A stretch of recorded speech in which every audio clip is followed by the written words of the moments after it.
Welcome to a mystery where logic meets intuition.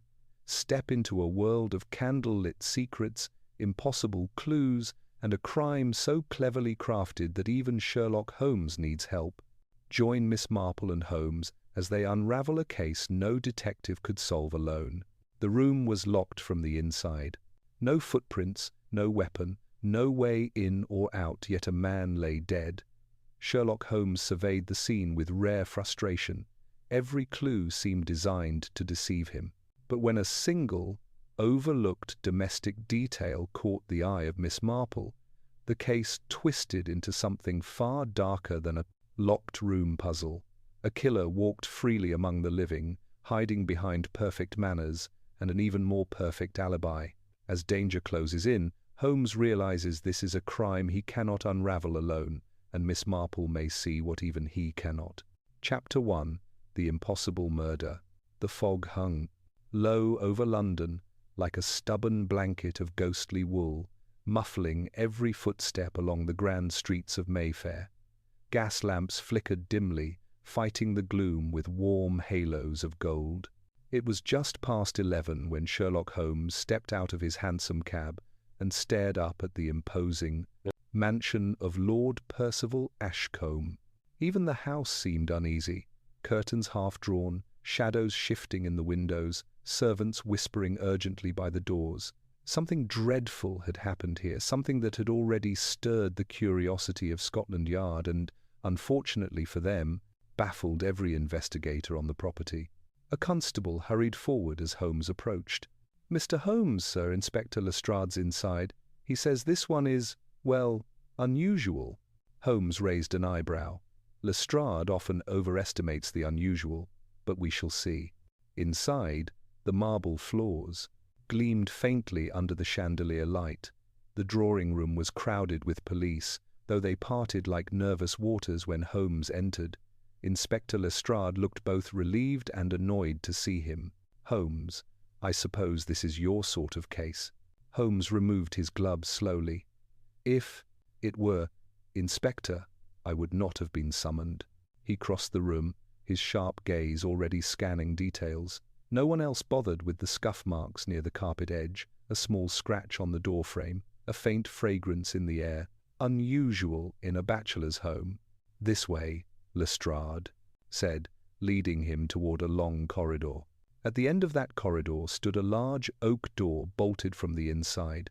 A guard moved aside, revealing the body that had thrown the entire household into disarray.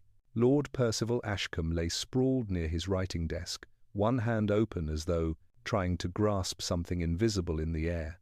A smear of blood stained his shirt near the heart, but no weapon could be seen. The windows were locked, the curtains drawn, no fireplace large enough for a man to enter or leave, no other door, no secret panels. Holmes checked personally, tapping and measuring. "Cause of death?" Holmes asked. "Knife wound," Lestrade replied. "Straight to the heart. But the doctor says it was done at close range, too close for a thrown blade." Holmes knelt beside the body, inspecting every detail. The positioning of the limbs, the angle of the head, even the fall of the hair. Everything was wrong. The body had not collapsed naturally. "Someone moved him after death," Holmes murmured. Lestrade blinked. "Moved him? But how?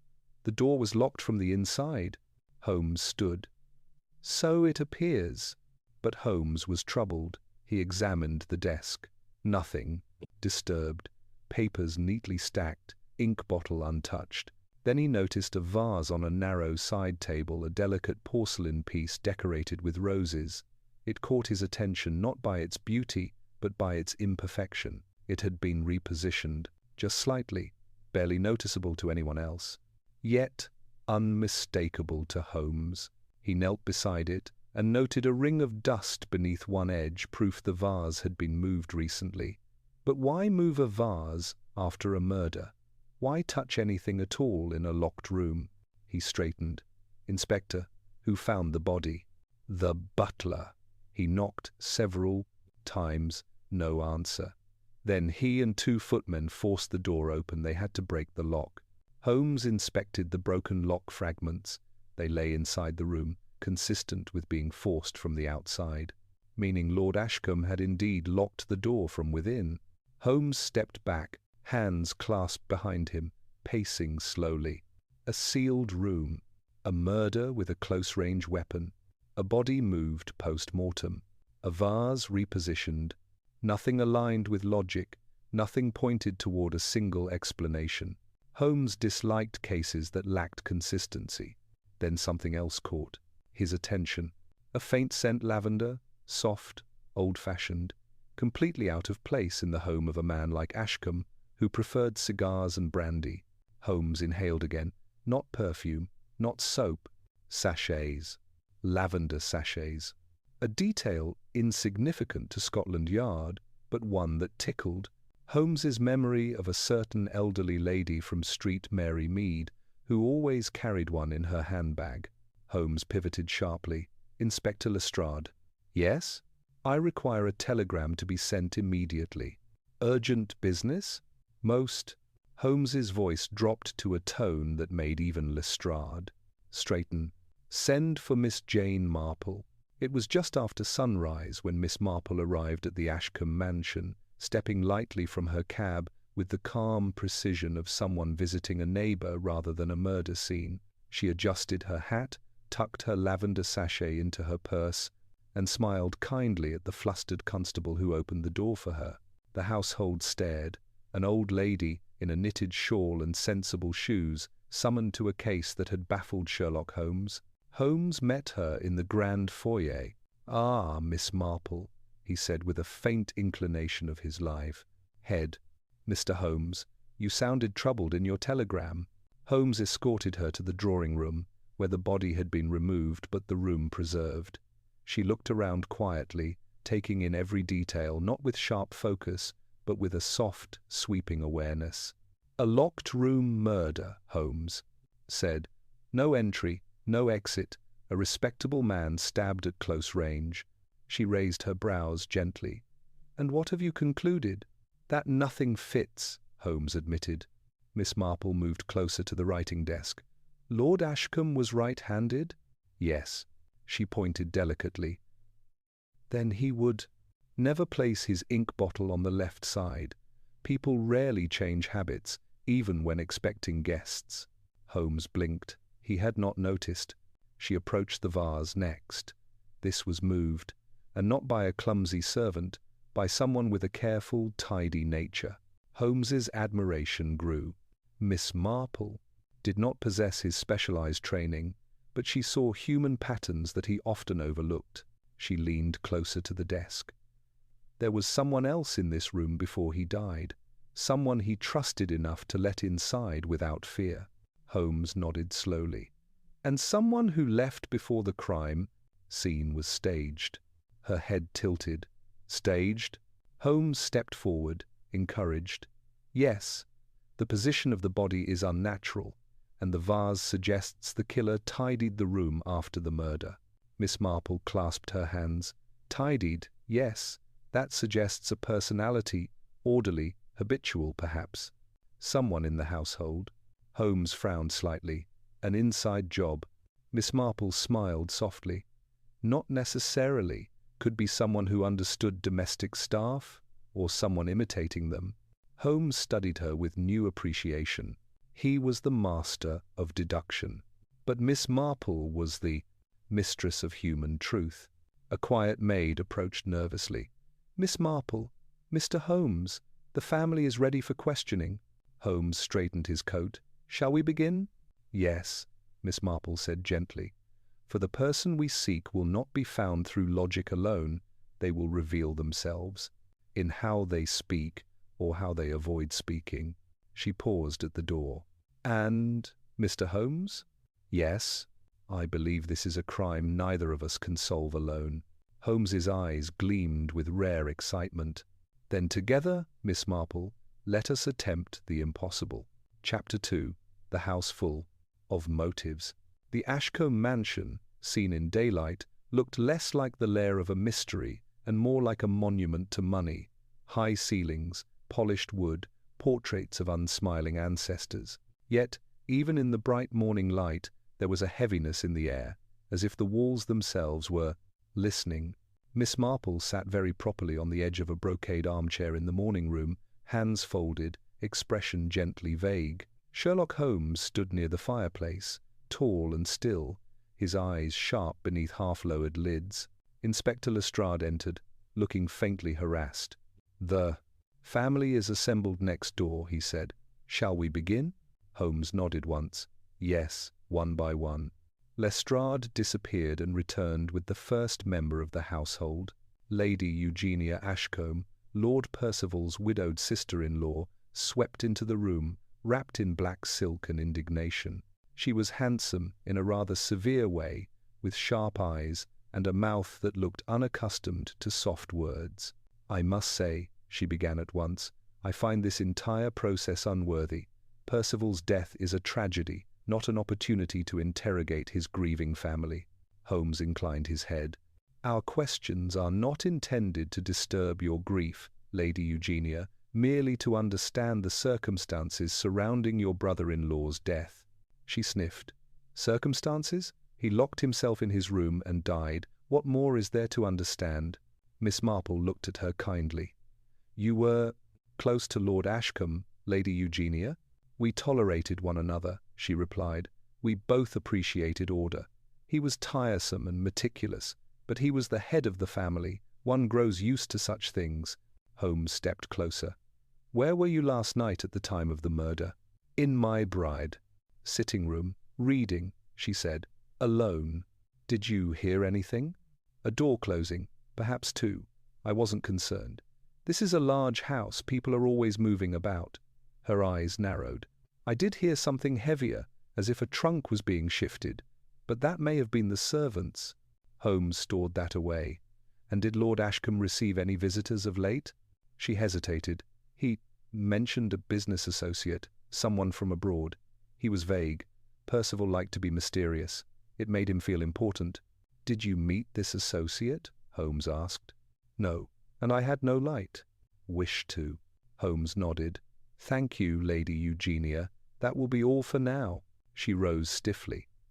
On her way out, she paused near Miss Marple and gave her a cool, appraising look, as though still unconvinced that the elderly lady was not someone's misplaced aunt. When the door closed behind her, Miss Marple murmured, "She is not sad." Holmes looked mildly surprised. "You think not?"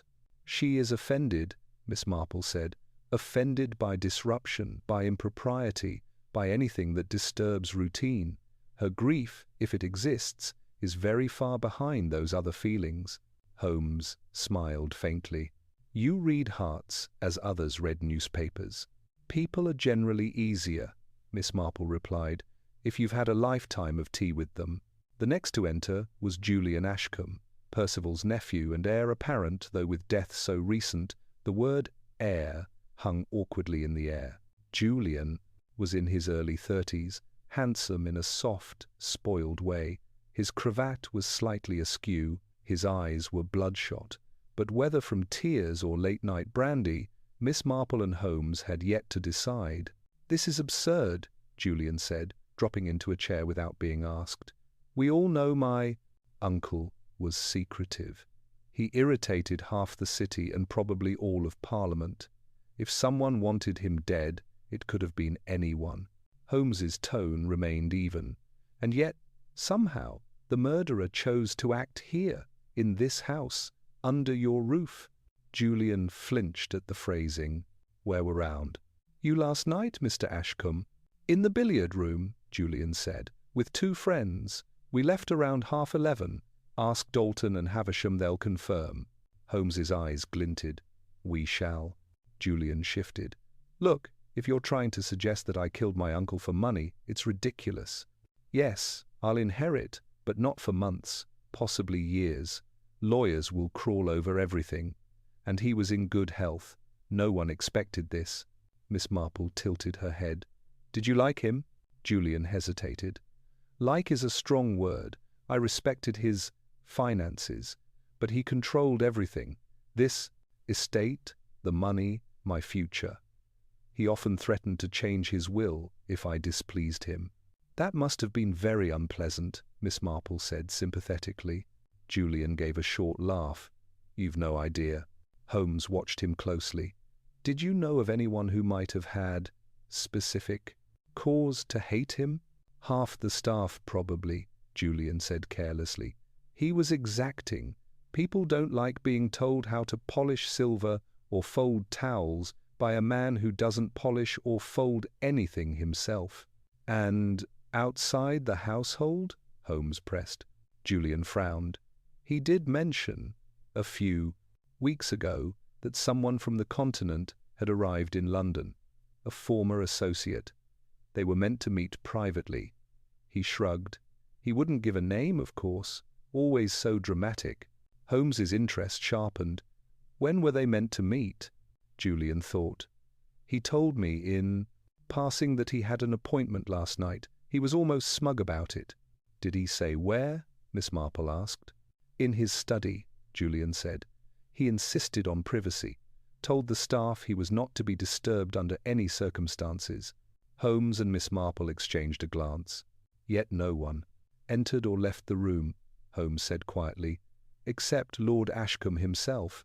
Julian's face paled slightly at the implication. Then how?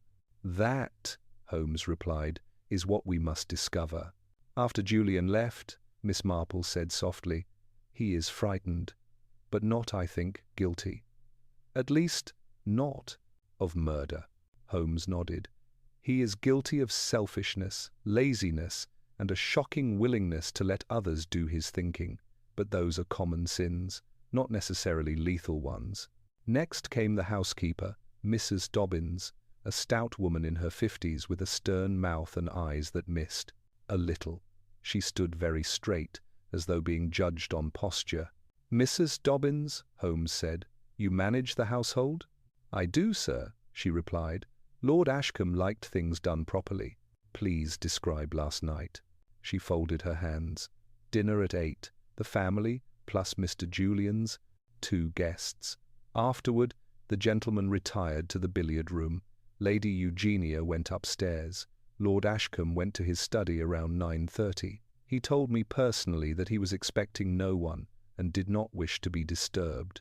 You are certain, he said, he expected no one? Miss Marple asked. Yes, ma'am. Miss Marple's eyes were mild. But Mr. Julian says there was to be a private appointment. Mrs. Dobbins' lips tightened. If so, my lady, it was not mentioned to me, and it is my duty to know who comes and goes, especially at night. Holmes considered her. Did anyone attempt to take him tea or a late-night tray? Not last night, sir. Lord Ashcombe disliked having servants knock when he was working. If he wanted anything, he rang. And did he ring? Holmes asked. No, sir, not once. Miss Marple watched her carefully. You have run this house a long time, Mrs. Dobbins? 20 years, ma'am. Then you know who in this house can be trusted and who cannot. Mrs. Dobbins's expression did not change, but her eyes flicked just briefly toward the door. I know, she said, but knowing and proving are different things. Holmes's voice softened. Has anything gone missing of late? Letters, valuables, keys? Yes, sir, she said reluctantly. 2 of the spare master keys. We keep them in a locked drawer. One went missing last month. Another just last week. I reported it to Lord Ashcombe. He was displeased. Trumer, Holmes's gaze sharpened. Did he replace them? No, sir, she replied. He ordered the locks changed on several doors, but not on his study. Curious, Holmes murmured. Miss Marple nodded thoughtfully. Sometimes men change everything except the one thing that matters. Holmes looked at her with interest. You believe that? Was deliberate. I believe Lord Ashcombe liked to feel in control, Miss Marple said. Leaving one lock unchanged may have felt reassuring. A test of loyalty, or an invitation, depending on how one sees it. After Mrs. Dobbins left, Lestrade grumbled. We're collecting plenty of innuendo, but nothing concrete. Holmes ignored him. Miss Marple smoothed her skirt. Mr. Holmes, there is one more person we must see. Holmes glanced at the notes Lestrade had scribbled.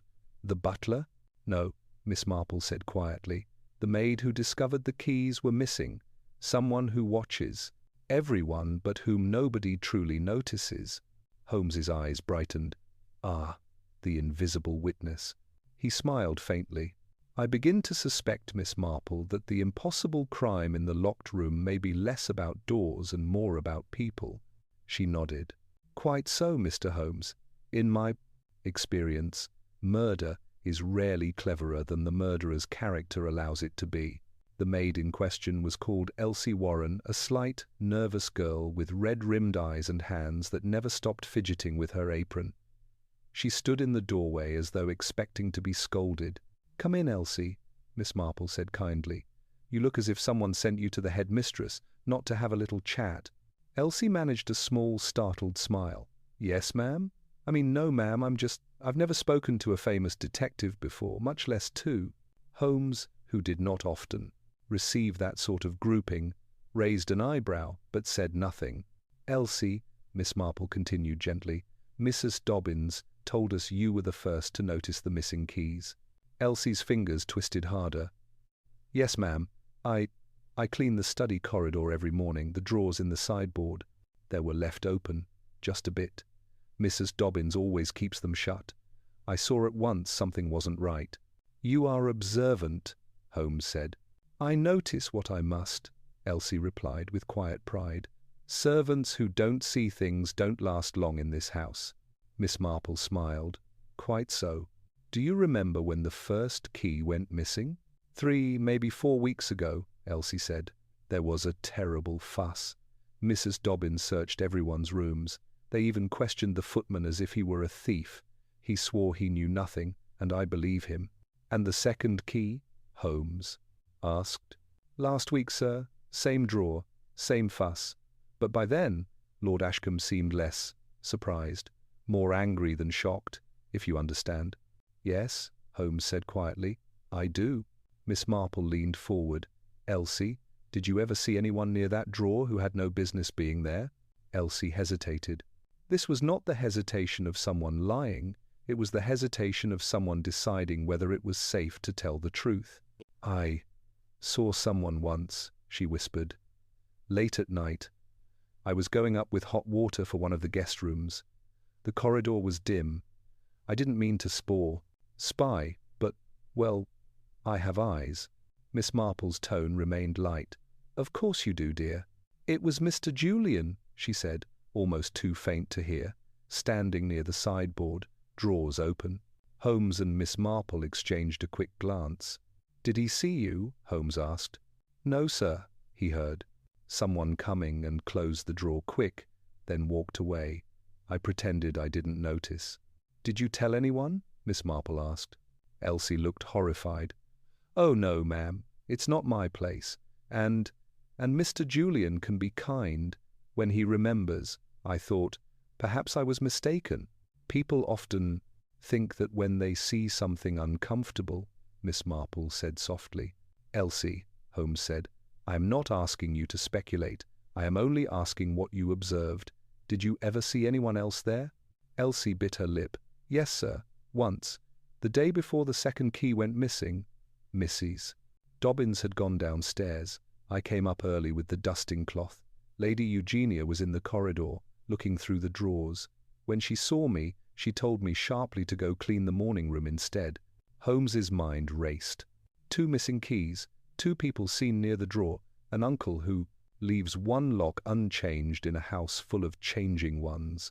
A locked room, a staged scene. Miss Marple's brow furrowed slightly. "Tell me, child, what do the other servants say about Lord Ashcombe's study?" Elsie glanced nervously at the door, then back at Miss Marple. "They say it's cursed, ma'am, that whatever he worked on in there, it weren't just money or papers. Sometimes we'd hear him talking to himself, or to someone who never answered back." "Did he entertain guests in that room?" Holmes asked. "Not often, sir. Sometimes gentlemen from the city. But most times, if someone came to see him, they met in the drawing-room or the library. He liked to keep the study for himself." Miss Marple exchanged another look with Holmes. "Thank you, Elsie," Miss Marple said warmly. "You've helped far more than you know. You may go now." When the door closed, Lestrade sighed. "So, Now we have two people with access to the keys, the heir and the lady of the house. That narrows things down, at least. Holmes ignored him, staring instead at the pattern forming in his mind. A key, he said slowly, is a useful thing. But, in a locked-room murder, a key is only half the story. The other half is timing. Miss Marple nodded. And people. Never forget the people. What do you make of Julian? Holmes asked. A weak man, Miss Marple said.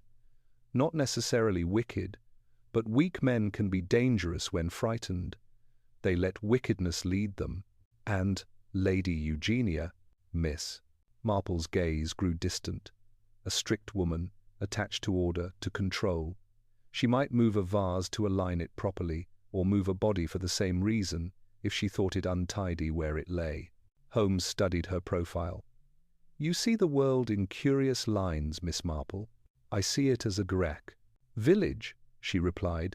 This house is only a larger version, the same weaknesses, the same vanities, only with better carpets. He smiled. Very well, Holmes said. We have an uncle surrounded by relatives who disliked him, staff who feared him, and a mysterious associate from abroad who may or may not have entered a room no one could enter. He paced. Our tasks are these: prove whether anyone else could have been inside that room, understand why the body was moved, and discover what appointment Lord Ashcombe had that night. And, Miss Marple added gently, we must also discover who, among these people, is capable of killing once, and perhaps willing to kill again. Holmes stopped pacing.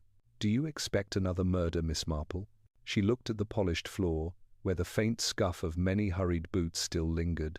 In my experience, she said quietly, someone who has planned one death as carefully as this does not simply stop, not while there are loose threads. Holmes's eyes darkened. Then, he said, we must tie those threads before the killer does. Outside, a carriage rolled past, rattling faintly against the cobblestones. The house seemed to hold its breath. Inside, two very different minds turned toward the same truth, each from a different angle. And somewhere within the Ashcombe mansion, behind polite faces and measured words, the murderer listened to the footsteps of investigation growing closer and began to plan their next move. Chapter 3. The Shadow of the Visitor.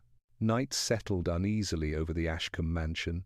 The servants whispered in corners, the family kept to their rooms, and Scotland Yard patrolled the hallways with lanterns that cast more fear than comfort. The locked-room murder, already strange now, seemed to ripple with deeper meaning. Holmes and Miss Marple sat in the late Lord Ashcombe's study, examining everything with fresh eyes. The fire hissed softly in the grate, the only warm sound in a room full of cold secrets. Holmes spoke first.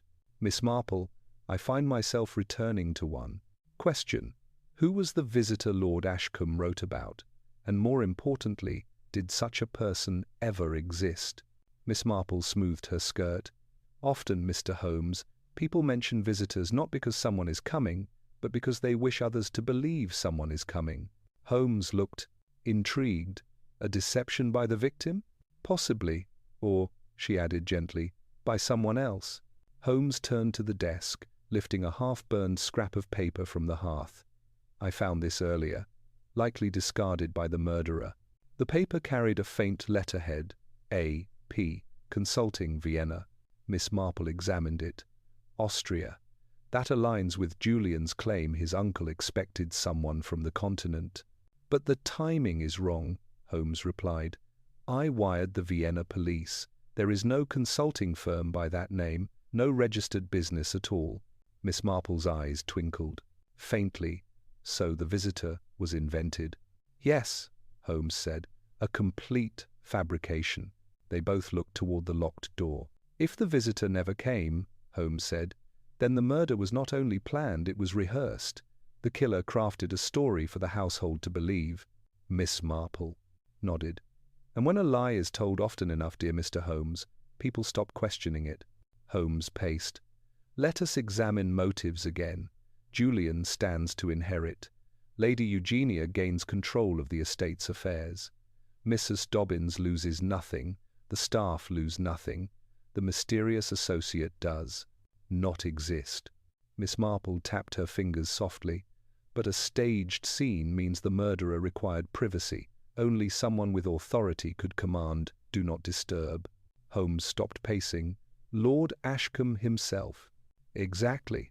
Someone used his authority, possibly mimicked his voice to insist he was not to be disturbed. Holmes's eyes sharpened. A mimic. Someone who could imitate sound. Julian spoke of a heavy object being moved in the night. Lady Eugenia mentioned footsteps. Mrs. Dobbins noticed no ringing bell. But a mimic could create the illusion of presence, Miss Marple finished. A soft knock broke their thought. Lestrade entered, pale. Holmes, Miss Marple, something's happened. They followed him down the hall. At the end of the corridor, a cluster of officers crowded around the door of the housekeeper's office. Mrs. Dobbins stood inside alive, but shaken. Her desk drawer was open, papers scattered, and a long slash cut across the cushion of her chair. "I heard someone," she whispered, "in my office. When I entered, they fled through the servants' stairway. They took nothing, but they left this." She lifted a folded note.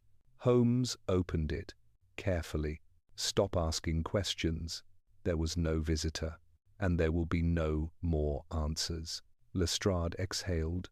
The murderer panicked. "They know we're getting close."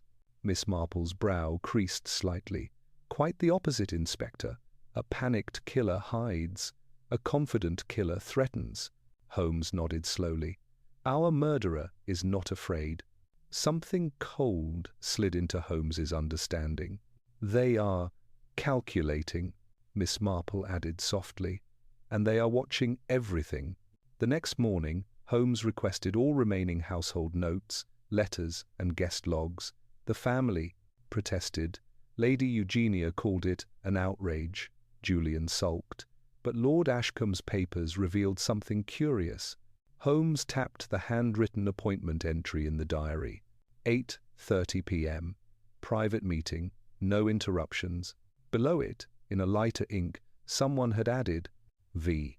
Miss Marple looked closely. "The visitor?" Holmes shook his head. "No. Look carefully at the pressure of the stroke." She did. The original appointment was written firmly. The letter V was delicate, faintly looped. "A woman's hand," Miss Marple concluded. Holmes nodded. "Precisely." "Lady Eugenia? The maid? A governess?" "No, none fit the style." Miss Marple studied the page again. "It is too refined for Lady Eugenia, too delicate for Elsie, too steady for the younger servants." Holmes sighed. "We shall ask the staff to identify it." But Miss Marple raised her hand gently. "There is no need. I know the hand." Holmes stilled. "Whose?" Miss Marple's voice was calm. "Lord Ashcombe's first wife." Holmes blinked. "But she is long dead." "Yes," Miss Marple replied, "but her handwriting was copied often in the household by someone sentimental or someone deceptive." Holmes's expression sharpened with understanding. "You believe someone forged her hand to imply a trusted visitor?" "Yes," Miss Marple said. "Someone who knew the family history well. Someone who understood that Lord Ashcombe still kept her letters." Holmes spoke the next thought aloud. "Someone inside the house. In 17. Miss Marple nodded. "And someone who wants us to look in the wrong direction." Holmes's eyes narrowed. "Then let us see where their trail truly leads." For the first time, Miss Marple's tone softened toward him. "Oh, Mr. Holmes, I believe it is leading straight back to the very room where the murder occurred." Holmes stared at the study door. "The room that no one could enter," he murmured. "Exactly," Miss Marple said, "and perhaps no one ever did." By afternoon, a nervous energy pulsed through the mansion. Doors opened and shut. Servants carried trays with trembling hands. Family members avoided each other. Something was lurking in the air, something about to happen. Holmes and Miss Marple stood in the corridor outside Lord Ashcombe's study. Holmes ran his fingers lightly across the surface of the door. Locked from within, broken open, no forced entry, no secret panel. Miss Marple nodded. So the murder must have occurred before the door was locked. Holmes looked thoughtful, but the servants swear he entered alive. Yes, Miss Marple said softly, because someone wanted them to. Holmes frowned. Elaborate deception. People do elaborate things when hiding a simple truth, Miss Marple replied. Holmes walked the perimeter of the room again. He tapped the wall near the window. Consider the timeline. Lord Ashcombe enters his study. Hours pass. He does not ring for tea. No noise, no visitor. Then, a murder that should be impossible, Miss Marple added, and a body moved afterward. Holmes turned sharply, meaning the killer had privacy. The door could not have been locked then. Indeed, Miss Marple agreed. But later, Holmes's eyes widened a fraction. The murderer locked the door after staging the scene. Yes, Miss Marple said, pleased he arrived at the same conclusion. With one of the missing keys. Holmes tapped his cane on the floor lightly. Then the killer must have slipped out before the butler arrived. Miss Marple glanced at the window. From a door that no one opens. Holmes paced again. Unless the door was never locked when Lord Ashcombe went in. Precisely, Miss Marple said. The murderer waited inside. Lord Ashcombe entered the room, the door closed, and only later was it bolted. Holmes paused mid-step. He walked into a trap. Miss Marple lowered her voice. And the trap was someone he trusted. Before Holmes could answer, a scream shattered the air. A woman's scream, raw, terrified. Holmes sprinted, Miss Marple behind him. They ran down the hall to the grand staircase, where Lady Eugenia stood, trembling violently, pointing toward the lower corridor.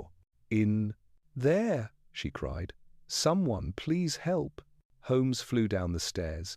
At the corridor's end lay a young man, Dalton, Julian's friend, the one who had been in the billiard room the night of the murder. Dead, face pale, neck twisted unnaturally, a thin scarlet line across his throat. Lestrade arrived seconds later, breathless. Not again, dear God. Holmes crouched. The killer strikes again. And so soon. Lady Eugenia clutched the railing. I came down for a tonic. I saw someone running through the corridor. I couldn't see the face, just a dark coat, and then I saw him. She pointed, trembling. Miss Marple stared deeply at her. Holmes rose. This is no random killing. Dalton knew something or suspected something. Lestrade swallowed. You think the murderer is trying to silence the witnesses? Holmes didn't answer. Miss Marple said softly, No, Inspector, the murderer is tying up loose ends. Lady Eugenia gasped. Loose ends? Miss Marple stepped closer. Yes, Lady Eugenia, and this house has many. Holmes's voice cut through the tension. Everyone in this mansion is now suspect. No one leaves. Inspector, no one. Lestrade nodded, issuing orders to the officers. Holmes looked at Miss Marple. This murder was desperate, he said. Rushed. Less perfect than the first. That means we have frightened the killer. Miss Marple's eyes twinkled sadly. Oh no, Mr. Holmes, we have not frightened them. Holmes frowned. What do you mean? We have cornered them. Holmes stilled. Miss Marple looked down the corridor, where Dalton's body lay lifeless. And when clever murderers are cornered, she said softly, they become very dangerous. Holmes nodded slowly. Then we must become more dangerous still. Chapter 4. The Visitor Who Never Came. The house had grown quieter after the second murder, not with peace, but with fear. Servants moved like ghosts, footsteps soft, eyes wary. The great Ashcombe mansion, once a symbol of wealth and power, now felt like a cage full of anxious animals. In the library, Sherlock Holmes stood by the tall windows, staring out at a grey London sky he barely saw. Miss Marple sat nearby in a deep armchair, hands around a teacup she had forgotten to drink. On the table between them lay three objects. Lord Ashcombe's diary, open to the page of his final appointment. The threatening note left in Mrs. Dobbins's office. A list of all known callers to the house in the past month. Holmes broke the silence first. 2 murders in the same house, he said quietly. One impossibly careful, one hurried and clumsy, the same hand driven by two very different states of end. Mind. Miss Marple nodded. Careful when they thought they had time, clumsy when they realized time was running out. Holmes tapped the diary with a long finger. Private meeting, no interruptions. No name, no initials at first, and then, later, a neat little V, forged in the hand of a dead woman. Miss Marple's eyes softened. It is cruel, in a way using the memory of a first wife to lend credibility to a lie. Holmes's voice hardened. Cruelty and calculation often keep close company. He lifted the list of callers. I have cabled, telegraphed, and questioned half of London. No. Foreign associate from Vienna, no consultant, no mysterious Mr. V, entered this house or even arrived in London on the night of the murder. No carriage, no visitor, no telegram confirming any such appointment. So the visitor truly never came, Miss Marple said quietly. And yet everyone believes he did. Holmes turned to her. They believe it because they were told to, repeatedly, by someone whose word carried enough weight to plant that idea firmly in their minds. Lord Ashcombe himself, Miss Marple suggested. Not necessarily, Holmes replied. The story might have been seeded by another. My uncle is meeting someone important tonight. Lord Ashcombe has a private meeting. Little phrases dropped into conversation. People remember them later as fact. Julian, Miss Marple murmured. He mentioned the visitor to you. But when? After the murder. Exactly, Holmes said. Which raises a question. Did he hear it from his uncle, or from someone else who wanted us to believe the victim had been expecting company? Miss Marple sat back. There is a type of mind, Mr. Holmes, that delights in arranging stories for others to walk through.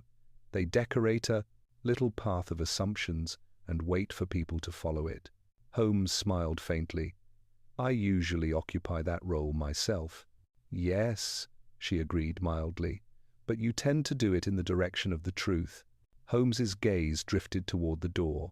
Our murderer has arranged a story, a foreign visitor, a private meeting, a mysterious consultation, a locked study. The second murder, Dalton threatens that story. He must have known or suspected something contrary to it. Miss Marple looked thoughtful, which suggests Dalton saw or heard something the first night that did not fit the S. Narrative being built. Holmes nodded. Perhaps in the billiard room, perhaps later, in the corridor.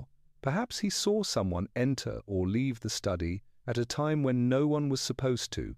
Miss Marple lowered her eyes. And for that knowledge, or suspicion, he died. Holmes's jaw tightened. We must find out what he saw. How? Miss Marple asked gently. The dead do not testify. Holmes's expression sharpened. No, but the living often repeat things without understanding their meaning. Dalton was talkative. He drank. He confided. Someone in this house heard what he noticed and told it to someone else. Gossip as evidence, Miss Marple said approvingly. Now you are speaking my language. Before Holmes could reply, there was a knock. Elsie, the maid, hovered in the doorway, pale and tense. Begging your pardon, sir, ma'am. Inspector Lestrade asked me to tell you he's probably his prize. In the breakfast room, there's news from the yard. Holmes and Miss Marple exchanged a look. Thank you, Elsie, Miss Marple said. We'll come at once. When the maid had gone, Holmes said quietly, She's frightened. Yes, Miss Marple replied, and not just of murder, of saying the wrong thing. Holmes considered that as they made their way down the corridor. In the breakfast room, Lestrade stood by the sideboard, looking unusually grave. A yard officer hovered near the door. Well? Holmes asked. Lestrade cleared his throat. We've identified a pattern, Holmes. The crates we seized on the outskirts of London 3 months ago, the ones tied to that smuggling ring in Hamburg. The papers mention a man, a certain fixer, who always stays in the background, uses agents, never appears in person, uses estates and private houses to move goods quietly. Name? Holmes asked. None, Lestrade said. Just an initial. G. Miss Marple's voice was soft. G again. The note found in the churchyard of your village case, Lestrade went on, spoke of contact. G. These letters. He held up a file. One of the men we've arrested in connection with these crates mentioned, as the man who arranges things. So, G has a long arm, Holmes said. Smuggling, secret shipments, quiet houses, and now, possibly, murder. Lestrade nodded grimly. We searched Lord Ashcombe's strongbox more thoroughly. He wasn't just an aristocrat with a fondness for privacy. He was financing some of those shipments. We found coded ledgers. Holmes's eyes hardened. So he was part of it. Miss Marple's expression did not change, and someone decided he had become inconvenient. Holmes's mind moved swiftly. If Lord Ashcombe was in dealings with this G, then the visitor story might have been intended to suggest the contact had come in person. A perfect scapegoat, foreign, mysterious, untraceable. Lestrade looked anxious. But if G didn't come, then the killer is not an outsider, Holmes finished, which we already knew. Miss Marple lifted her head. And if Lord Ashcombe wished to withdraw from such dealings, someone might have decided he should never speak again. Holmes nodded slowly. Yes, money, power, and silence often walk hand in hand. Lestrade sighed. So we're hunting a criminal mastermind and a domestic murderer at once. 80s. No, Inspector, Miss Marple said gently. I suspect we are hunting one person who is both. Holmes's gaze flicked to her with interest. One person, she continued, who understands both ledgers and servants, both social respectability and criminal opportunity. Someone who could write in a dead woman's hand, move a body without emotion, and send a note that says, "There will be no more answers," as if they were regularly in the business of closing questions. You have someone in mind? Holmes said. Miss Marple smiled faintly. I have a direction, not a name. Before they could ask more, a sharp cry echoed through the hall. Not a scream of shock this time, but a cry of pain. Holmes was out of the room in an instant. Miss Marple followed as swiftly as her age allowed, surprisingly brisk. At the foot of the servants' staircase, near the back of the house, they found Elsie on the floor, clutching her arm, a broken lamp beside her. The air smelled strongly of oil. Elsie, Miss Marple knelt. What happened? Elsie's face was white. I slipped, ma'am. The stairs were wet. I felt a push. No, it must have been my imagination. Then I fell, and the lamp. Holmes examined the stairs. His eyes hardened. Oil, slick, deliberate, pooled in specific places, not spilled. This was no accident, he said coldly. Someone meant her to fall and to burn if the lamp had caught. Elsie shook. I didn't see who. I just felt someone behind me, and then... Miss Marple took her hand. You are not imagining it, dear. Holmes turned to Lestrade, who had arrived red-faced and alarmed. Inspector, Holmes said, voice dangerously calm, we are dealing with a murderer who is growing bolder. First precision, then a throat, now a fall. Next time, they may succeed. Lestrade swallowed. You think Elsie knows something? Miss Marple answered. She saw more than she realized, and the killer is afraid she will remember it. Holmes nodded. Elsie is now under yard protection. No arguments, Inspector. Lestrade didn't argue. As Elsie was helped away, Miss Marple straightened slowly, one hand on the banister for support. Holmes watched her thoughtfully. You see it now, don't you? He asked quietly. The shape of them? Yes, Miss Marple said. Not clearly enough for a name, but clearly enough for a soul. Holmes inclined his head. Tell me. Miss Marple's voice was quiet, almost sad. Our murderer, Mr. Holmes, is not a passionate man, not impulsive, not wild. They are tidy, controlled. They like order. They move things into place, vases, bodies, keys, people. Holmes nodded slowly. They write in perfect, borrowed handwriting. They threaten when cornered. They use others as shields. And, Miss Marple added, They believe very deeply in their own superiority, in their right to decide who lives and who becomes unnecessary. Holmes's gaze drifted toward the upper floors, where Lady Eugenia's rooms lay, and toward the wing that housed Lord Ashcombe's private ledger cabinet and the small office reserved for estate business. "Then," he said, "we must look not only at who benefits, but at who arranges, at who has always arranged, and," Miss Marple said gently, "at who cannot bear when others step out of line." The Ashcombe mansion obeyed a strict rhythm. Even in chaos, the old habits of a big house persisted. Breakfast at 8. Letters delivered at 9. Tea in the drawing-room at 4. Servants changing shifts in the late afternoon. Miss Marple, who understood that habits reveal character, began to watch these rhythms more closely. She sat quietly in the drawing-room while Lady Eugenia read letters, Julian paced, and Mrs. Dobbins came and went with reports and requests. Holmes drifted in and out like a restless ghost, appearing unexpectedly in corridors, speaking briefly to footmen, vanishing into the study again. To anyone else, it might seem like aimless activity. To Miss Marple, it was a net being drawn tighter. That afternoon, after Elsie's accident, Miss Marple asked if she might see the estate office. Lady Eugenia frowned. "Whatever for?"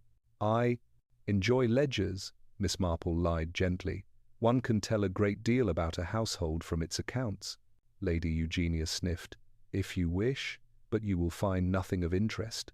Lord Ashcombe handled most of the serious finances himself." "Yes," Miss Marple replied, "and I believe that is precisely where the interest lies." The estate office was a smaller, plainer room, shelves of files, locked drawers, an ink-stained blotter, neat stacks of correspondence. Mrs. Dobbins hovered. "I keep things tidy here, ma'am." Lord Ashcombe liked order in his affairs. Miss Marple smiled.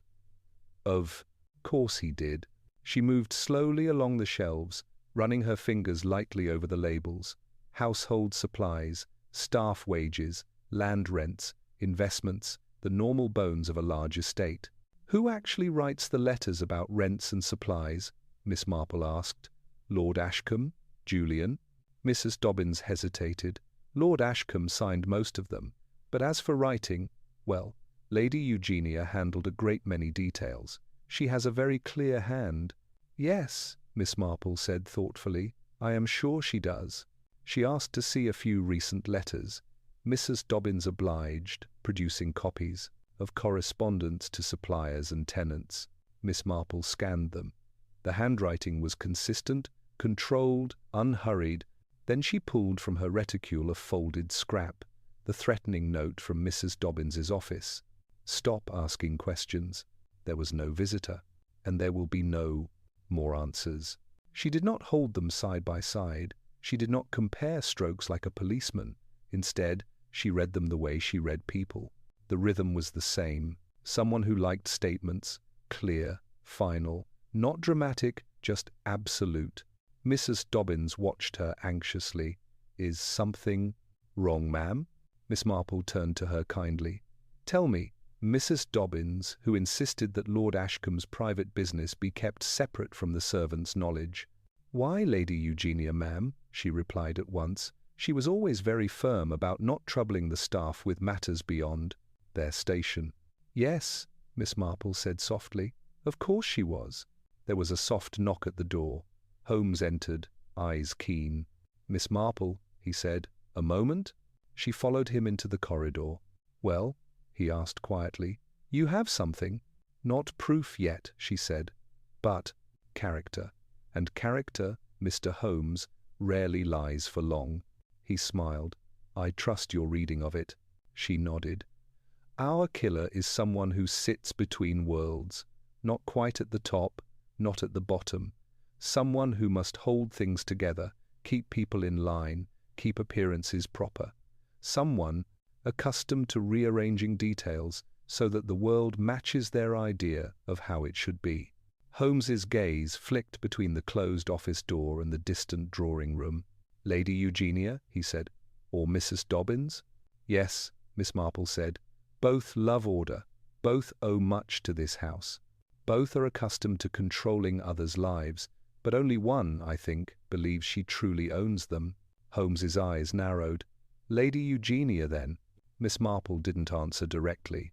"Ask yourself," she said instead, "who would dare use Lord Ashcombe's first wife's hand as a weapon? The mutt, housekeeper, or the woman who replaced her?" Holmes exhaled. "It is audacious. And," Miss Marple added, "who benefits most if Julian is seen as weak, unreliable, and easily influenced? Who would quietly take over his affairs, advise him, guide him, continue to manage the estate and perhaps, on behalf of G, its darker dealings as well?" Holmes's mind aligned the pieces, the controlled demeanor, the disdain for disruption, the ready authority with servants, the quiet influence over Julian. "You believe Lady Eugenia has been running more than the household," he said. "I believe, Miss," Marple replied, "she has been running the story for years." Holmes thought of the threatening note. There was no visitor. There will be no more answers. It was the voice of someone used to closing discussions. "And the second murder?" he asked. "Dalton?" "Dangerous men make dangerous friends," Miss Marple said. "I suspect Dalton noticed something he should not have, a voice where it should not have been, footsteps at the wrong time. Perhaps he mentioned it carelessly to Julian or to another guest, and Lady Eugenia overheard." Holmes nodded slowly. "So she silenced him." "And tried to silence Elsie," Miss Marple said. "Clumsier attempts, under greater pressure. She is not a criminal by trade, Mr. Holmes. She is a woman used to arranging things, who believes she had no choice but to arrange death." Holmes's gaze sharpened. "Belief is not excuse." "Of course not," Miss Marple agreed.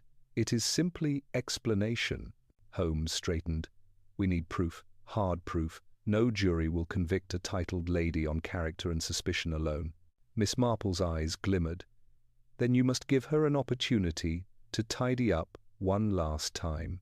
Holmes's expression darkened, then slowly relaxed into something like grim admiration. "A trap," he said. "Very well. We shall give her the chance to correct one final untidy detail." "And which detail is that?" Miss Marple asked softly. "Julian Ashcombe," Holmes replied. "The heir who knows nothing understands less, and may yet, under proper encouragement, realize who has been pulling his strings." Miss Marple nodded. "And when she decides he, too, is a loose end," she said, "we shall be waiting." Chapter 5. The Alibi That Was Too Perfect. Julian Ashcombe had never felt more like a stranger in his own house. He stood in the drawing-room with a glass of untouched brandy in his hand, staring at the darkened fireplace as if it might suddenly offer an opinion. Outside, the sky was sinking into evening, and the house lights glowed like little islands in a sea of growing shadow. Miss Marple sat nearby, knitting quietly, as though she had no more serious concern than a dropped stitch. Sherlock Holmes stood at the window, watching the last strips of daylight vanish over the distant rooftops. Julian cleared his throat. "You asked to see me alone." Holmes turned. "Yes, Mr. Ashcombe. We need your help." Julian gave a short, humorless laugh. "My help? It seems you already suspect half my family and most of my staff. I'm not sure what I can add." Miss Marple's voice was gentle. "You can add the one thing no detective can supply for himself: bait." Julian blinked. "I beg your pardon?" Holmes's tone was calm, almost conversational. "You, Mr. Ashcombe, are the last piece on the board that our murderer has not yet moved. That makes you either very safe or very dangerous." Julian's knuckles whitened around the glass. "You think I'm next?" "Perhaps," Holmes said, "if you are seen as a threat. The question is, will you allow yourself to appear as one?" Julian stared. "You want me to, what? Pretend to know something?" Miss Marple smiled faintly. "Pretend to begin to see something. Murderers rarely tolerate awakening intelligence in those they believe they control." Julian swallowed. "And who, exactly, do you believe is controlling me?" Holmes did not answer directly. Tell me something, Mr. Ashcombe, who has always decided which tenants may stay or go, which bills are paid first, which servants are dismissed, who persuaded your uncle to leave. Certain investments untouched. Julian frowned. Why, my Aunt Eugenia, of course. She has a talent for arranging things. Always has. Miss Marple nodded without looking up from her knitting. She guided your uncle. She guides you. She even guided Mrs. Dobbins, I suspect, on what was and was not appropriate for the staff to know. Julian hesitated. You don't mean... Holmes's eyes were sharp. We mean that whoever has been quietly shaping the affairs of this house would not easily give up that position. Lord Ashcombe, we now know, was involved in dangerous dealings. Suppose he wished to withdraw. Suppose he threatened to expose others. Suppose he confided in the wrong person, believing them loyal. Julian's face slowly lost its colour. You think, my aunt? I think, Miss Marple cut in gently, that you must decide whether you are content to let us do the dangerous work alone, or whether you wish to help ensure no more people die in your house. Julian stared at her. For once, the boyish self-indulgence dropped away. What do you need me to do? He asked quietly. Holmes's gaze flicked to Miss Marple, and she gave the smallest nod. You will go to your aunt. This evening, Holmes said. You will tell her you have been speaking with us. You will mention, casually, that Holmes has found something in your uncle's study that proves the Vienna visitor never existed, something that points firmly to someone inside the house. Julian shivered. That will terrify her. It will unsettle her, Holmes corrected. Terrified people run, but she is not the running type. She will tidy. She will decide who must be removed. Miss Marple added softly, You must speak as if you are only just beginning to connect things, as if you might go to the police with your suspicions in the morning. Julian closed his eyes briefly. And tonight? Holmes's voice dropped. Tonight we watch every corridor, every stair, every door between your room and any place one might engineer an accident. Julian clenched his jaw. You are asking me to lie to my aunt, to invite her to try to kill me. Yes, Holmes said simply. Are you capable of playing the fool to save your own life and others? Julian let out a long breath. For once in my life, he said quietly, I suppose I must be useful. Miss Marple's eyes were kind. It will be dangerous, but we will not leave you alone. Holmes nodded. You will be watched, every step. She will think she is hunting, when in fact she is walking into our net. Julian swallowed once, then straightened. Very well, he said. I'll go to her now. He left the room. Holmes moved instantly, crossing to the door that led into the side corridor. I'll place myself near the upstairs landing, he said. If Lady Eugenia means to act, she will either tamper with his room, his path, or his certainty. I intend to see which. Miss Marple rose, gathering her knitting bag. And where will you be? Holmes asked. In the one place everyone forgets to look, she replied. The servants' corridor. Murderers rarely plan their crimes from the drawing-room. They stage them there, but the real preparation happens near buckets and brooms.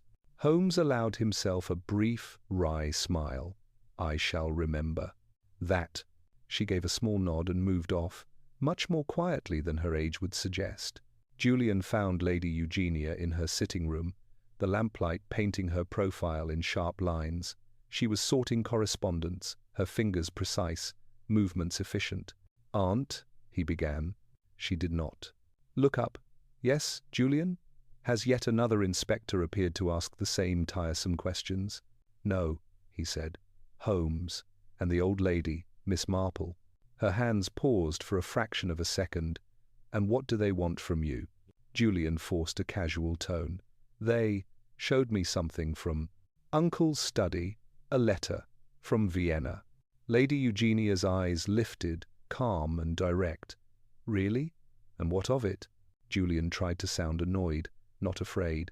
There is no Vienna firm, no visitor. They say the whole story about some foreign associate is a lie, that someone inside this house must have invented it. Lady Eugenia's gaze did not waver. Did they, indeed? Yes, Julian went on. Holmes says he can prove it. Says it points to one of us. He paused. I told him I didn't believe it. That I'd speak to you first. You've always kept this house in order, Aunt. You must know what really happened. For the first time, he saw it, the softest flicker of something, surprise, irritation, calculation passing through her eyes. Julian, she said slowly, you have always been too easily influenced. Detectives thrive on drama. They see villains in every cupboard. She folded the letter she had been holding very neatly. Your uncle was a complicated man, she continued. He conducted many affairs you could not begin to understand, but he was not a fool, and neither am I. If he said he expected a visitor, then he did. Julian forced a nervous laugh. But Holmes says he's found proof that no one came, that the appointment was fake, and that whoever wrote it may be exposed soon. He watched her carefully. Lady Eugenia's lips tightened almost imperceptibly. And when exactly does Mr. Holmes plan to make this astonishing revelation? In the morning, Julian said. He says he needs a little more time to assemble the pieces. He asked me not to speak of it to anyone, but I thought you deserved to know. For a heartbeat, her gaze sharpened, becoming almost frightening in its clarity.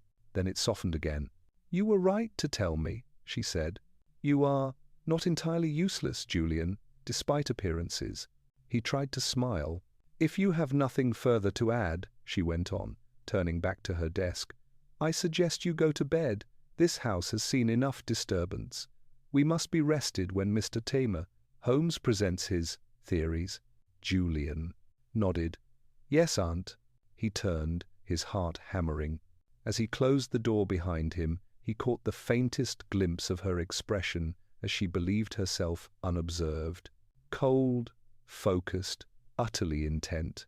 In the upper corridor, hidden in a niche where two shadows met, Sherlock Holmes watched Julian emerge. He saw the young man's hand tremble slightly on the banister before he mastered himself and moved toward his room. Holmes's eyes shifted to Lady Eugenia's door. He waited. 1 minute, 2, 5. At last, the latch turned. Lady Eugenia stepped out, composed, carrying nothing but a small key and a folded handkerchief. She moved down the hallway with unhurried grace, like a woman checking whether the lamps were properly turned down. Holmes followed at a distance, silent, each step measured. Lady Eugenia paused briefly outside Julian's room. Holmes held his breath. Her hand touched the doorknob not to enter, but as if to test whether it was locked. Then she moved on, past the bedrooms, toward the servants' stair, her figure blending with the dim light. Holmes narrowed his eyes. Not his room, then, he murmured. His path. He slipped after her. The servants' corridor at night was a different world, narrower, darker, full of the smell of soap, polish, and boiled vegetables long gone cold.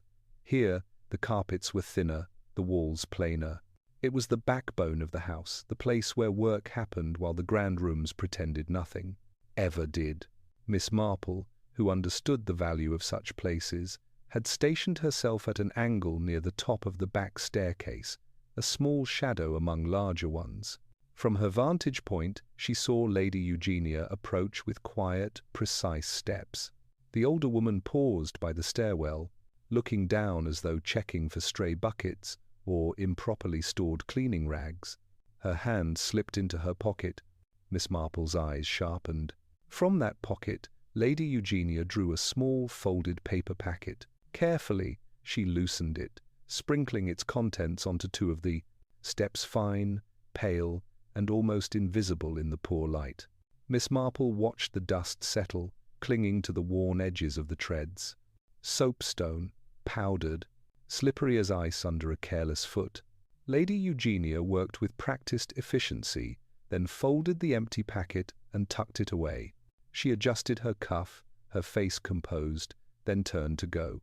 To anyone else, she would have appeared a woman simply checking the house, ensuring no disorder troubled its sleeping occupants. To Miss Marple, she was a trapper setting a snare. When Lady Eugenia had gone, Miss Marple exhaled slowly. "Very neat," she whispered. "And tidier than a broken neck from an open window, I suppose." There was a soft movement behind her. Holmes emerged from the shadow of the opposite doorway, eyes keen. "You saw it?" he asked quietly. "Yes," Miss Marple said. "Soapstone, almost invisible, perfect for a stumble, perfect for an accident, especially with a carpet that hides the powder." Holmes nodded. "She means to let him fall, perhaps carrying a lamp, as Elsie did. And she will say," Miss Marple added, "that she warned him about the stairs, that young men never listen, that it is all terribly sad." Holmes's mouth became a thin line. "Not tonight, she won't." He moved forward, took a clean cloth from a nearby rail, and wiped the steps gently but thoroughly, removing the powder without leaving visible streaks. Miss Marple watched, then asked softly, "Will you confront her? Now?" "Not yet," Holmes said. "She must still believe her alibi intact." He met Miss Marple's gaze. "And we must break it beyond repair." Later that night, Julian lay in his bed staring at the ceiling, unable to sleep. Every creak of the house sounded like footsteps. Every shadow seemed to lean closer. He had never before realized how many noises a mansion made after dark, and how ominous they could be when one expected death. There was a soft knock. "Who is it?" he called. "Holmes," came the quiet reply. Julian opened the door. Holmes stepped inside, Miss Marple just behind him. "Well?" Julian asked hoarsely. "Did she—" "She did," Holmes said. "The stairs, powder on the steps. Very nearly the same trick used against Elsie. Tomorrow the story would have been that you tripped in the dark, perhaps with a lamp. Perhaps, if she were very fortunate, the house would have caught fire. A tragic, complete ending." Julian swallowed hard. "Then why am I still alive?" "Because we cleaned it up," Holmes replied. "And because we need something else from you." Julian stared. "More?" "We need you," Miss Marple said gently, "to live until morning." He let out a ragged laugh. "I shall do my best." Holmes's tone softened slightly. "When she sees you alive, uninjured, and entirely unfallen, she will realize her attempt failed. She may decide she has only one option left: to confront us, to reassert control. That is when we reveal what we know." "And how does my alibi fit into this?" Julian asked. Holmes's expression sharpened. "That, Mr. Ashcombe, is the final piece." He turned to Miss Marple. "You saw it sooner than I did. Perhaps you should explain." Miss Marple nodded. "Julian, you have been telling everyone you were in the billiard room with Dalton and Havisham at the time of your uncle's death." "Yes," Julian said. "It's true, we were." "Partly," Miss Marple corrected gently. "You were there for a while, but not the whole time." Julian frowned. "What do you mean?" "Think carefully," she said. "Did you never leave the room? Not once? Not even for a moment?" Julian hesitated. "No. Except, well, I stepped out once. Just for a minute or two. I forgot my cigarette case. I went to look for it in the morning room. But it wasn't—" Holmes held up a hand. "At what time?" Julian frowned harder. "I don't know. Around 10, perhaps." Dalton and Havisham were arguing over a shot. I said I'd be right back.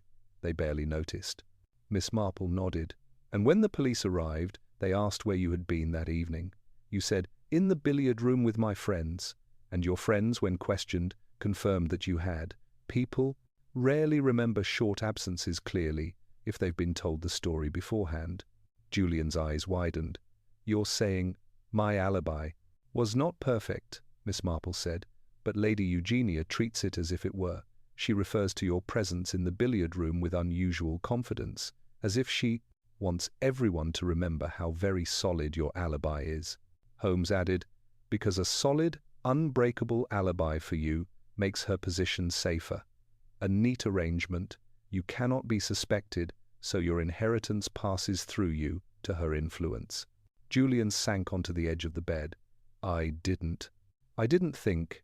"No," Miss Marple said softly. "You did not. and that is precisely how she wanted it.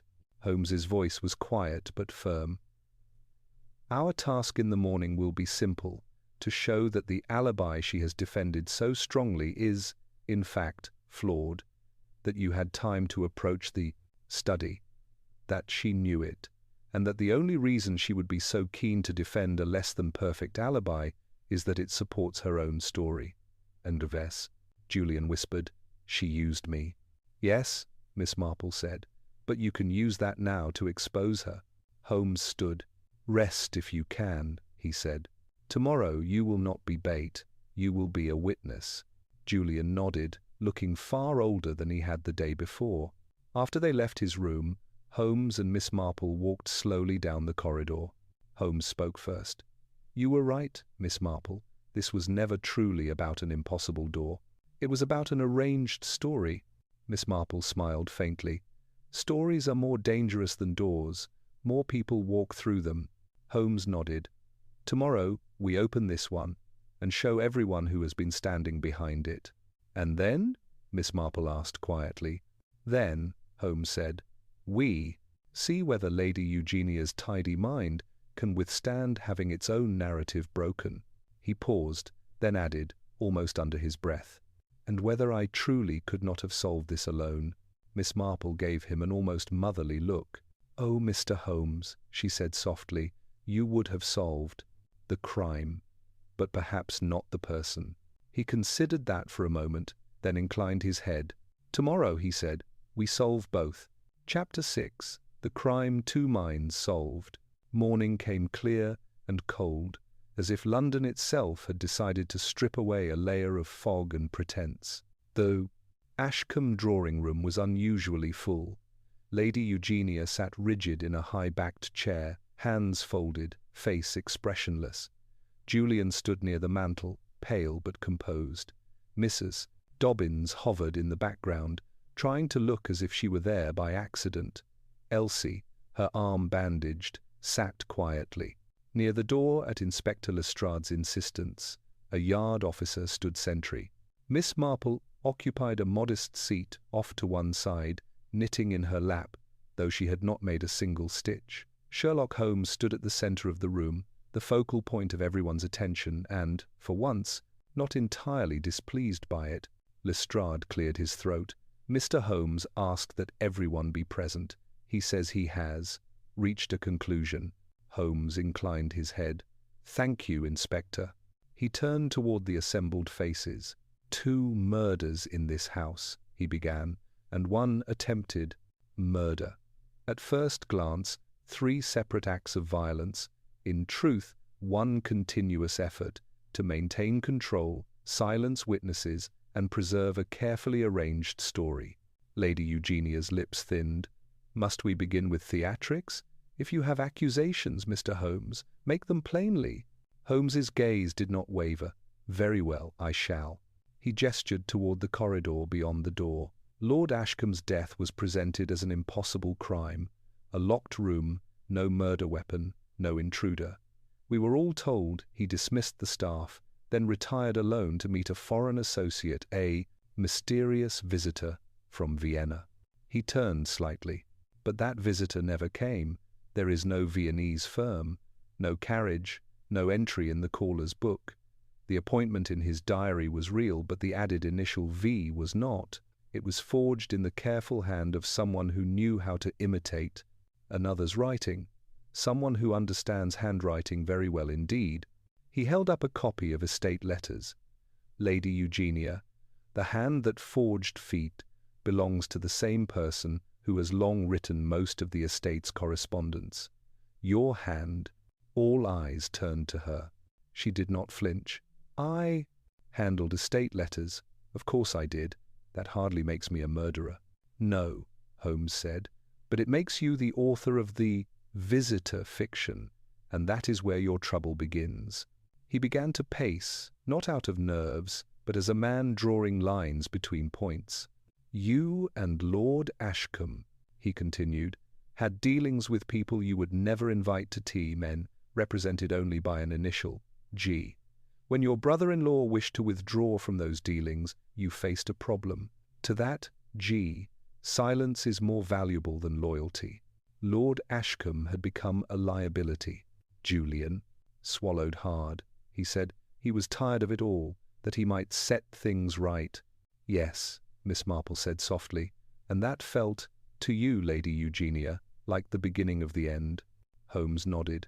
So a plan was formed. A visitor no one could trace, a private meeting no one else was allowed to witness. Lord Ashcombe sent alone into his study after you had made sure the staff understood he was not to be disturbed. Lady Eugenia's voice was calm, all of which could also describe a man planning his own secret business. Except, Holmes said, that he was not the only one in that tent room. He strode toward the door, hand pointing back along the remembered path. The locks on several doors had been changed after the keys went missing, but not on his study. That was deliberate. It allowed someone with a stolen key to wait inside the darkened room before he entered. When he came in, expecting privacy, he instead found you. Holmes's tone sharpened. There was no struggle. You were not a stranger. You were a woman he believed loyal. You had time to speak, perhaps time to warn him. Instead, you killed him. Quick, close, efficient, a blade to the heart. Elsie stared at Lady Eugenia, horrified. Holmes went on. Afterward, you moved the body, positioned it neat and presentable. You straightened the room, moved a vase back into place. You even adjusted the desk to your idea of order. Then, when you were satisfied with the scene, you slipped out and locked the door behind you with the stolen key. Later, when the butler and footmen forced the door, they quite correctly found it bolted from the inside. Lestrade frowned. But how could she be sure no one had seen her? Holmes glanced at Miss Marple. She wasn't, Miss Marple answered. And that, Inspector, is where things began to unravel. Holmes nodded. Dalton saw something, a figure in the corridor at a time that did not match the story. Perhaps he heard Lord Ashcombe speak when he should have been alone. Perhaps he noticed a door that was briefly not locked. He didn't understand what he had seen or heard, but he mentioned it to someone, perhaps even drunkenly to Julian. Julian closed his eyes. He said, he thought my uncle was still awake long after the house had gone quiet. He heard footsteps twice. I told him he was imagining it. You were not the only one to hear his remarks, Miss Marple said gently. Lady Eugenia has very keen ears and a very low tolerance for unexpected factors. Holmes's voice cooled. Dalton became a liability. So he, too, died, quickly, brutally. And once again, Lady Eugenia was first on the scene with a story already prepared. Lady Eugenia stood. This is monstrous, she said sharply. You accuse me of murder based on half-noticed footsteps and sentimental speculation. Holmes stepped closer. No, he said. I accuse you based on opportunity, motive, method, and character. He turned to Elsie. Miss Warren, you saw Lady Eugenia searching the drawer where the keys were kept, did you not? Elsie, trembling, nodded. Yes, sir, before the second key went missing. And Mrs. Dobbins, Miss Marple added softly, you told us, Lady Eugenia, insisted that Lord Ashcombe's affairs were not to trouble the staff. That is a very convenient position for someone rearranging the truth. Mrs. Dobbins's face went grey. I never thought I only did as she asked. Holmes held up another paper. Then there is the note. Stop asking questions. There was no visitor. There will be no more answers. Written in the same firm. Controlling hand that has signed dozens of estate instructions. Not a hysterical message from a frightened criminal, but a directive. Cold, final, administrative. Cold. Lady Eugenia's gaze flicked to the paper, then away. And finally, Holmes said, we come to last night. He walked to the doorway, then into the corridor, forcing the others to follow with their eyes. After Julian confided in you that Holmes had found proof that the visitor was a lie, you left your room. You did not go to his. You went to the servants' stairs, those same stairs where Elsie fell earlier. You poured powdered soapstone on the steps, creating a nearly invisible slick. You intended Julian to slip, perhaps carrying a lamp, and fall to his death. Another tragic accident in a house already haunted by misfortune. He looked back at her. We watched you do it. A silence fell, so deep it felt almost physical. Lady Eugenia's fingers twitched once against her skirt. That proves nothing, she said crisply. At worst, it proves I brushed some cleaning powder from a banister. You cannot hang a woman for wiping a stair. Holmes did not argue. He simply stepped back. And that, he said, is why I am very glad I have not been working alone. All eyes turned to Miss Marple.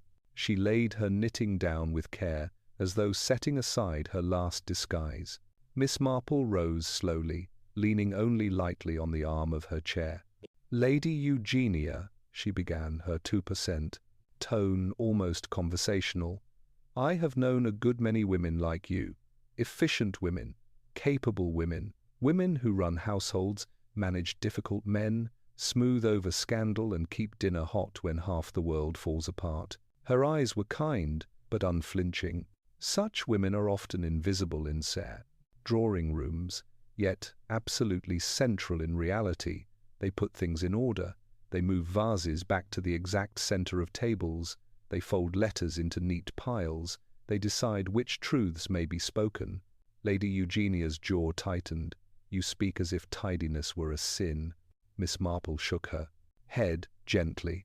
No, but murder committed in the name of tidiness is.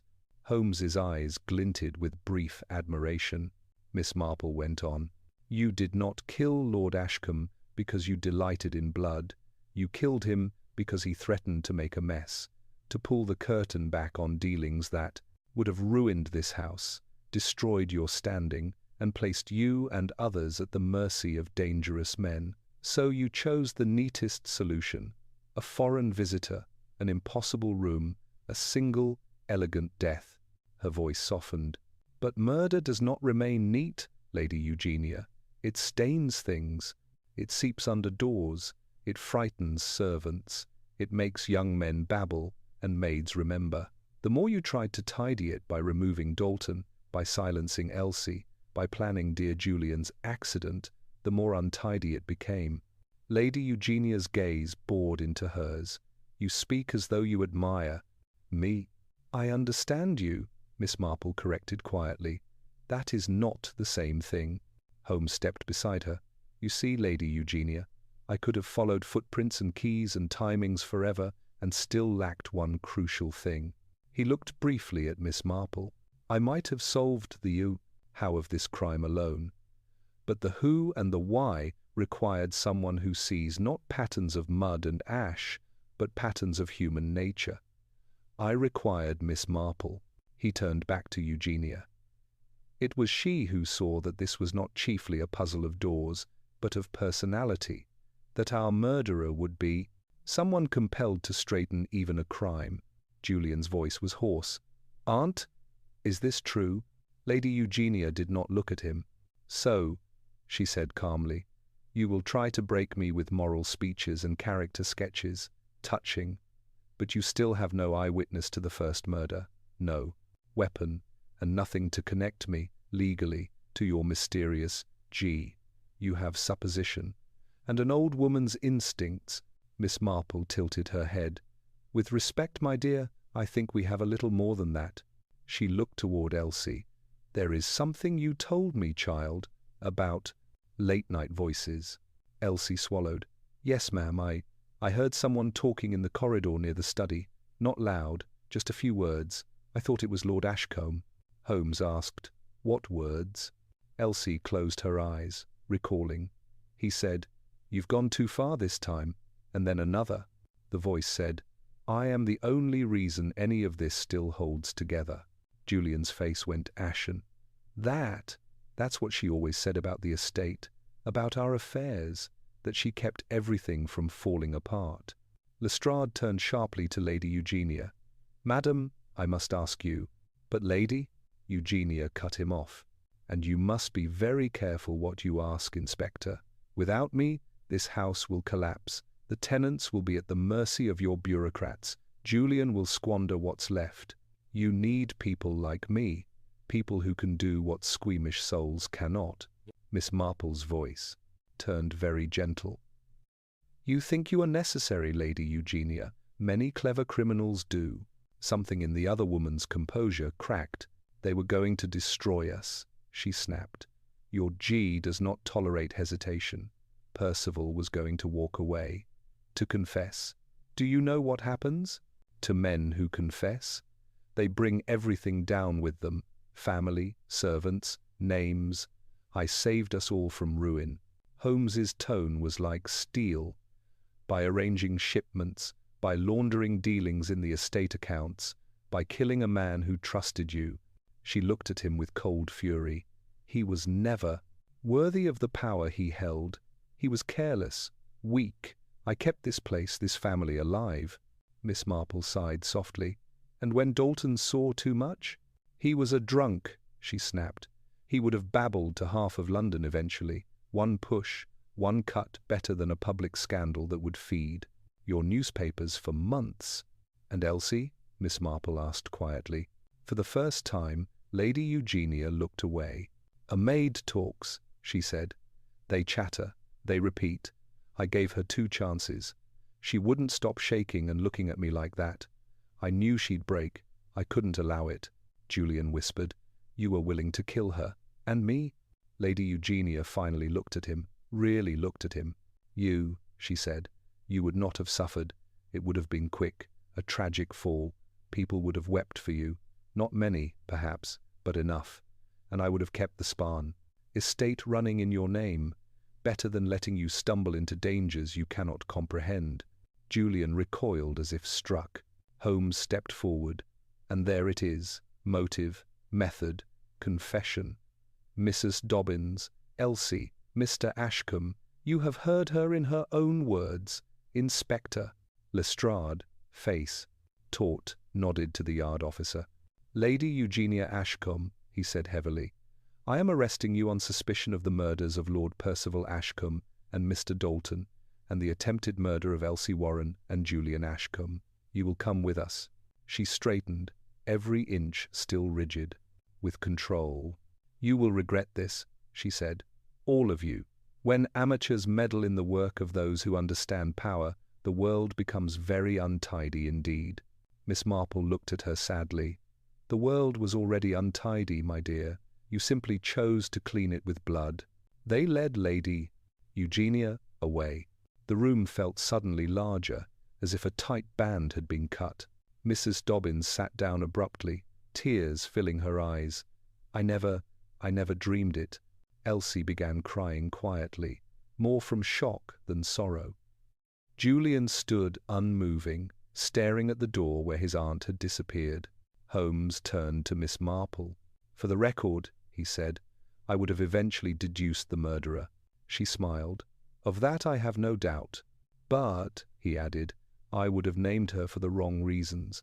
I would have said she fit the logistics best. I would have missed the way the house itself, its tone, its habits bent around her. Miss Marple picked up her knitting. You rescue the world, Mr. Holmes. I only notice what people do with their curtains and their tea. Holmes's eyes softened. And sometimes that is the only way to see the truth at all. Julian approached them, slowly. What happens now? He asked. Now, Holmes said, you tell the truth to the authorities, all of it. You accept that your inheritance is stained and that you have responsibilities as well as luxuries. If you do that, this house may yet earn peace. Julian nodded faintly. And, Miss Marple, he asked, what will you do? She smiled kindly. I will go home, she said, to my village, to my garden, to my knitting and my gossip. And when people behave oddly over jam or hymn choices, I will remember that even the grandest crimes are, at heart, simply human nature, misapplied. Holmes walked with her to the door. At least allow me to arrange your carriage, he said.